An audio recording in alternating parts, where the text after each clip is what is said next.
Kita mengingkari orang-orang yang hidup juga di negeri kita, dikarenakan tindakan mereka membawakan madarat bagi negara kita. Nah, ini bentuk cinta kita nggak?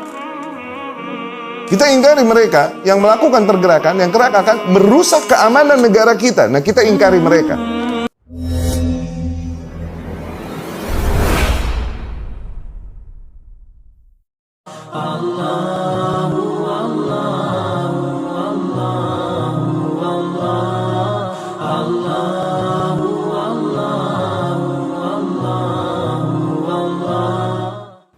أنت إيش بك لما تقول لي الوطنية وثنية؟ أنت ما تبغاني أنتمي لوطني؟ Engkau ini kenapa kau bisa sampai berkata bahwasanya nasionalismeku kepada negeriku adalah wathaniyah, pemahaman yang kembali kepada keberhalaan demikian. Apakah kau tidak mau aku membela negeriku? Maksudmu demikian? Asbaha hifdzal bai'ah wal ahad li waliyil amr asbah inda ba'din nas jasusiyah. Tuh, itu penyimpangan ya terjadi, bahwasanya seorang muslim tidak boleh sama sekali mengikuti atau membela negaranya, membela negaranya dan mencintai negaranya, mencintai kebaikan untuk negaranya dan lain-lain. Ini diharamkan 100%, dan bahwasanya dia harus mencintai hanya keislamannya saja dan lain-lain. Nggak demikian. Bentuk cinta kita kepada keislaman adalah kita mencintai negara kita. Dikarenakan apa? Dikarenakan kita dapat merealisasikan nilai-nilai keislaman di negara kita. Tuh, maka kita akan mencintai negara kita. Dan cinta negara adalah sebuah fitrah yang ada pada manusia. Bahkan Rasul sendiri sallallahu alaihi wasallam jelas dia berkata kepada Mekah, wallahi innaki la ahabbu ardillahi ilallah. Demi Allah, engkau adalah bumi yang paling, muka bumi, spot yang paling dicintai oleh Allah. Laula anni ukhrijtu minki ma kharaj. Demi Allah, kalau bukan karena aku dikeluarkan darimu, aku tak akan keluar. Yani aku terusir darimu, dari Mekah, maka aku tak akan keluar. Ini ungkapan cinta nggak dari Rasul kepada Mekah? Pada saat itu Mekah adalah negeri kafir, belum negeri Islam. Berarti seorang manusia mencintai negerinya, tumpah tanah darahnya. Tumpah darahnya. Tanah tumpah darahnya. Apakah itu jahiliyah? Lah, kalaupun negerinya negeri kafir, tidak salah dia mencintai kebaikan untuk negaranya. Oke? Ini yang kita bahas kemarin di nasionalisme ahlus sunnah. Ya. Tapi buat sebagian kaum, katanya itu adalah qaumiyah. Qaumiyah yakni seruan-seruan jahiliyah. Mereka ini salah memahami makna qaumiyah yang diharamkan oleh para ulama. Qaumiyah yang diharamkan kekauman, akhirnya artinya kekauman. Nah, kekaumiyah demikian, di situ terdapat unsur wala dan baroknya kepada kaumnya, bukan kepada hak. Ini yang akhirnya dengan bahasa sekarang diterjemahkan dengan nama rasisme. Nasionalisme juga demikian. Kalau dengan nama cinta negara akhirnya kita melanggar usul-usul qawaid dan dhawabit syariah, maka nasionalisme demikian adalah haram. Tapi apakah maknanya nasionalisme dengan semua bentuknya haram? Loh, selama sesuai dengan usul dan qawaid dan dhawabit syariah, maka pada tempatnya. Pas, udah. Sebagaimana istilah-istilah yang ada, difahami dan ditempatkan pada tempatnya. Adapun kalau udah sampai titik rasisme, maka itu udah kaumnya, di situ masuk asabiyah dan lain-lain. Ta'assub kepada kaumnya. Hak dan batil adalah apa yang dikatakan kaumku. Tuh, iya itu masalah. Jelas.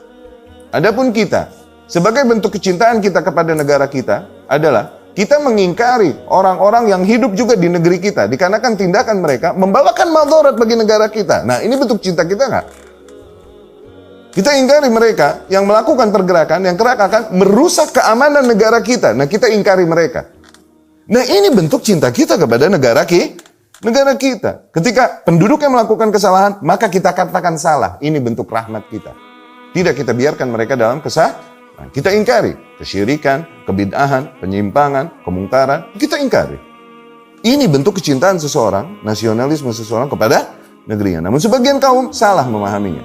Berangkat dari pemikiran-pemikiran harakiyah, pergerakan dan lain-lain, akhirnya sampai titik mengharamkan nasionalisme dalam artian bentuk cinta kebaikan bagi negeri 100%. Ini kekeliruan cara memahami. Memahami, ya. Kemudian di antara juga kekeliruan yang terjadi, asbah hifdzal bai'ah, menjaga bai'at. Menjaga bai'at ya nih, menjaga loyalitas kita kepada penguasa yang ada. Itu. Menjaga bai'at wal ahad li waliyil amr, menjaga loyalitas kita kepada penguasa yang ada. Ini maknanya di era ini menjadi jasusiyah. Oh, intel dia sih. Tuh, begitu. Mata-mata. Ini Syekh Bazmul loh, Anda cuma nerjemahin loh ini. Ada madsus. Oh, itu tuh mata-mata dimasukin ke kelompok kita. Nanti dia akan laporin tindakan dan perkataan-perkataan. Kenapa? Karena kita menjaga pemerintah kita. Karena kita melarang manusia untuk mencela-celanya. Oh, dia mata-mata, penjilat, dan semua semua julukan-julukan buruk yang lain. Bagi orang yang menjaga baiatnya kepada penguasa. Hada mabahith. Dia intel. Lish? Kenapa demikian? Li'annahu ma yarda al-kalam an waliyil amr. Soalnya dia nggak pernah meridhai ada orang yang mencela penguasa. Bisu, membicarakan keburukan penguasa. Yanha an hadha. Dia senantiasa melarang hal tersebut, maka fix dia adalah seorang mabahith, spies. Mabahith, mata-mata. Mata-mata pemerintah.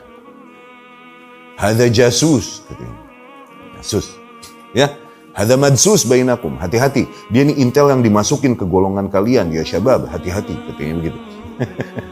Hadza khilaf manhaj salaf. Sungguh, pemikiran demikian bertentangan dengan konsep salaf. Ya? Hadza jasus asbah jasusiyah. Fulan minal masyayikh li'annahu yanha an yatakallam an-nas fi hadzal mawdu'. Di antara syekh-syekh yang ada, di antara ahli ilmu dan dai yang ada, dia itu adalah seorang intel pemerintah. Kenapa? Dia senantiasa melarang manusia untuk mencela-cela pemerintah. Berarti dia intelnya pemerintah. Di belakang dia nih, ada pemerintah dengan badan-badan dan kekuatannya. Katanya demikian. Ya, padahal pemerintah nggak tahu bahwa kita dibully, kita disiksa, nggak dibelain sama pemerintah. Ini utang dibayarin gitu sama pemerintah. Kagak. Ini akidah, wallah. Bukan dengan itu kita menyerukan kepada dunia, mencari dunia. Ya? Allah.